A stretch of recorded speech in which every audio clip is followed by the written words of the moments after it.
Hello and welcome to another update video about ADA. I just want to take a look at the shorter time frame today. Quick recap.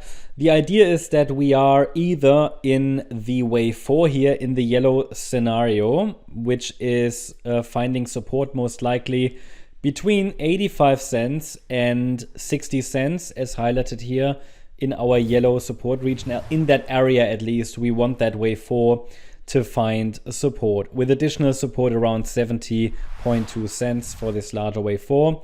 I did mention to you before that I mean ideally this third wave would stretch a bit higher, like on the Bitcoin chart as well, but the pullback is so deep that we start to assume this yellow wave 4 is unfolding.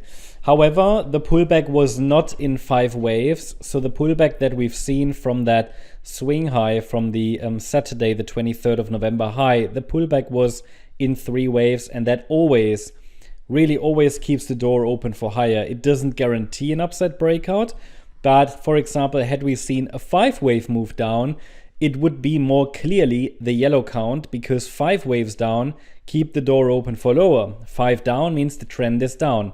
Then we would look for a 3-wave up and another 5-wave move down to generate a larger 3-wave move. So an A wave in 5 waves, a B wave in 3 waves, and a C wave in 5 waves.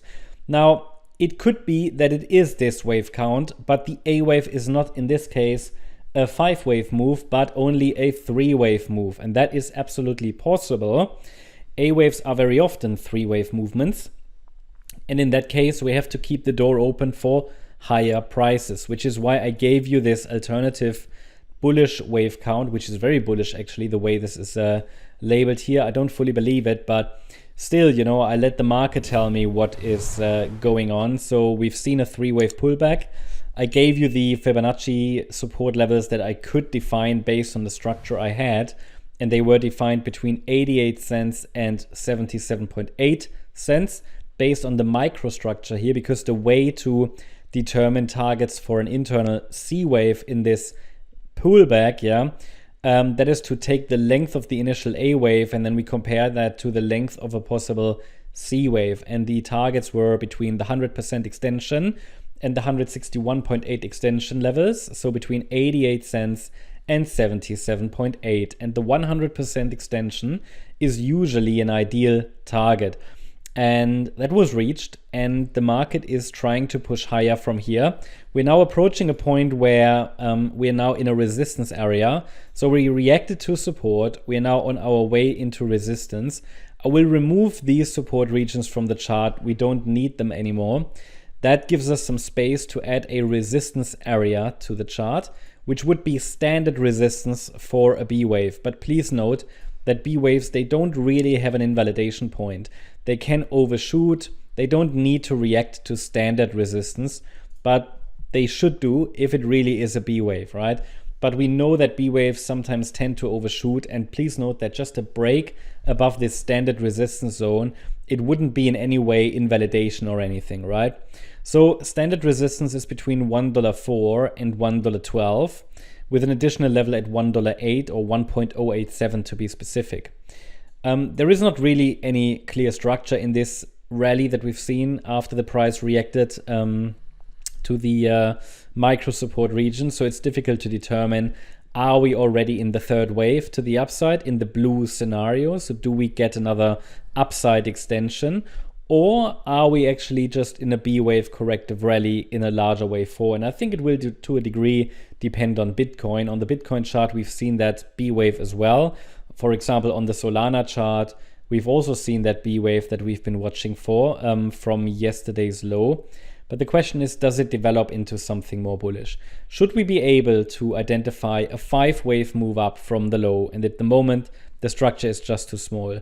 But should we be able to identify a 5-wave move up and it even breaks above resistance, then the next pullback should be corrective, and it could be a so-called 1-2 setup, which could provide another long entry point. At the moment, I would simply let the market do its thing and watch if the market does react to that resistance area. For me, that looks more like a 3-wave move at the moment, but again, there is very limited structure. I mean, you could just draw a trend line here and it's respecting it really, really well.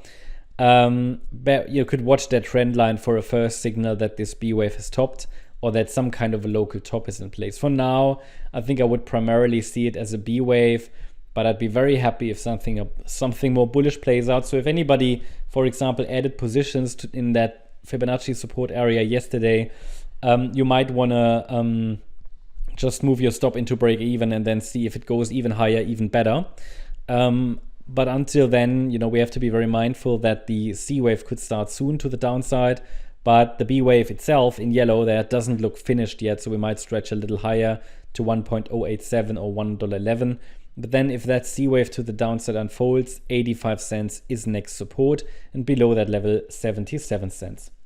That's the update about ADA. Hope you liked the update. If you did, please hit the like button, leave a comment, and subscribe. And if you really like the content, then please check out the channel membership. Also, make sure that you follow us on Instagram and Twitter for additional content. Thanks a lot for watching. Bye-bye.